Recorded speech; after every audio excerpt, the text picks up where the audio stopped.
Hey everyone, it's Ken here from Northern Viking Everyday. Today we're going to be doing a quick overview of this Corsair iCUE 4000D RGB Airflow mid-tower PC case. I'll show you what all the components are on the case, and then I'll come back to you once my build is complete so you can see what the RGB lighting looks like. Now, of course, if you are interested in this PC case or any of the components I'm using in my build, they're all linked below in the description. But let's go ahead and dive right into this Corsair iCUE 4000D RGB Airflow PC case.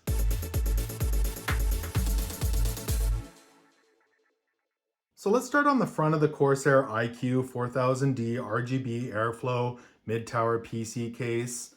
You've got a little Corsair logo down here at the bottom, and then this kind of triangular checkerboard pattern that looks really sleek. A matte black finish.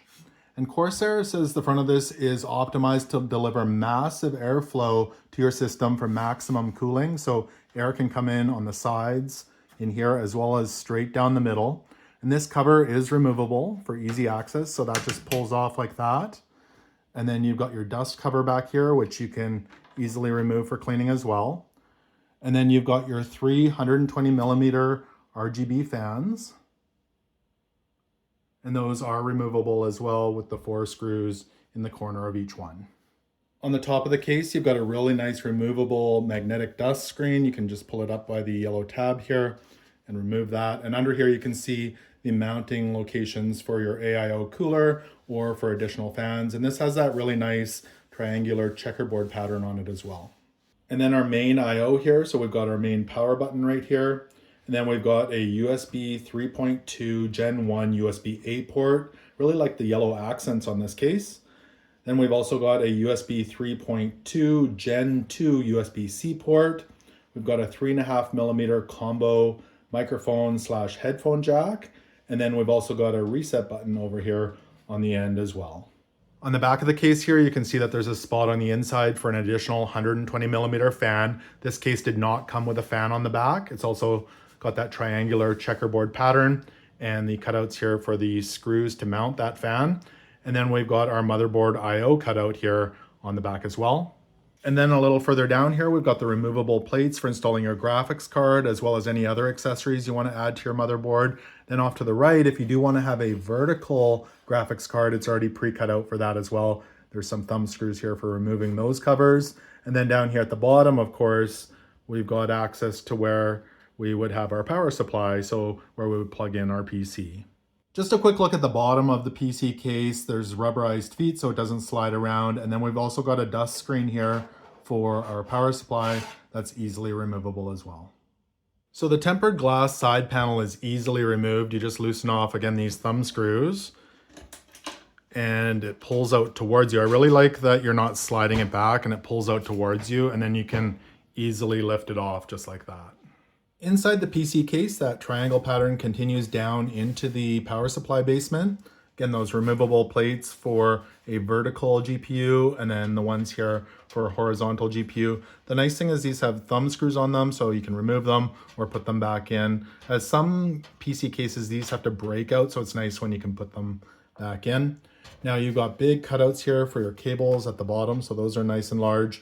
And right here, this case does handle ATX motherboards, MicroATX motherboards, ITX motherboards, and E-ATX motherboards. Again, this case did not come with a rear exhaust fan, so this will handle a 120 millimeter fan here at the back. You've got your cutout for your IO from your motherboard. And there's a large window right here, so you can access the back of your motherboard if you're installing a CPU cooler and you need access to the back of your motherboard. And the other thing I appreciate is that the standoffs for your motherboard come pre-installed. Towards the front of the case, there's this really nice cable cover here. It's metal, and that's open to the back, so you can feed your cables through wherever you like, and they're covered up. There's also a cover down here that's removable. If you're replacing your front fans, that gives you more access.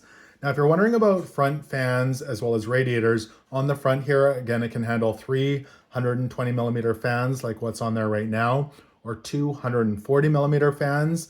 And for radiators with 120 millimeter fans, it's 360 millimeters total, or for 140 millimeter fans, it's 280 millimeters total. And on the top here for case fans, you can put 220 millimeter fans or 240 millimeter fans. And for radiators, you can put a 240 millimeter on top or a 280 millimeter will both fit. So let's remove the back panel here and have a look. So hidden in the back here is your safety and compliance information, as well as a bag full of screws and zap straps and Velcro straps for putting your PC together. So on the back here, we've got our Corsair RGB hub and power connectors, and there's all sorts of cables coming out of this area. We've got a USB connector here, as well as 2 SATA power connectors to power all of that. And then here we've got 3 4-pin fan connectors, and I'm not seeing a splitter anywhere, so you'll need individual connections for those, or to pick up a splitter for your motherboard. I'll maybe put one of those below in the description. And then the remaining front I/O cables, so power reset, audio, USB-C, and USB-A. So it's quite organized back here. We've got these Velcro straps with the Corsair logo for managing our cables. Again, a big cutout to access the back of your motherboard if you want to replace your cooler. We've also got 2 2.5-inch SSD mounts right here, so you can mount your SSDs right here.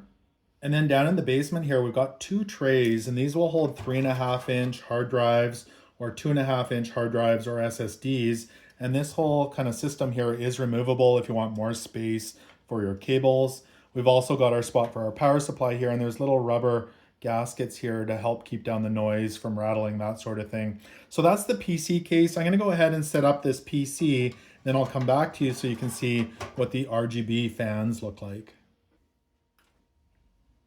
All right, so my PC's up and running. This was a really easy case to work with for a build. The RGB fans are running, they look really good, and they're fully customizable here in the iCUE software.